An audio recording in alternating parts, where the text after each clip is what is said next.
បែកពីម្ដាយស្រណងគ្រាធ្លាប់សប្បាយធ្លាប់មានម្ដាយថ្នាំង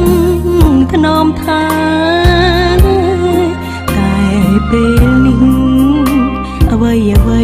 គ្រប់យ៉ាងផ្លាំងប្រែកូនយំអន់ឡើយព្រោះតែបែកពីម៉ែស្រណងគ្រាដែលកុំសត់រួមគ្នាអ្នកម៉ែមិនដែលរុញរីព្រោះតែចង់ឲ្យកូនសុខ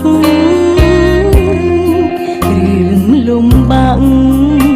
គ្រប់យ៉ាងម៉ែតែងលៀងទុកមិនចង់ឲ្យកូនកាត់ទុកចង់ឃើញតែកូនញ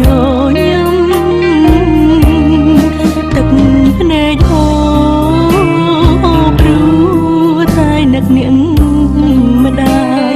កូនសែនស្រណងសោកស្ដាយអាណិតអ្នកម្ដាយខ្លាំងណាស់ម៉ែតែងក្រោកឈររៀងរាល់គ្រប់អ៊ំផ្សាំងជាតិនេះរូបកូនជំពាក់បុណ្យនាងម្ដាយច្រើនពេកហើយបើសិនវេលានឹងអាចត្រឡប់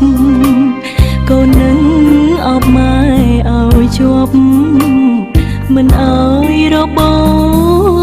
តពីដៃតែពេលនេះក្រុមយ៉ាងបានត្រឹមស្រមៃព្រោះ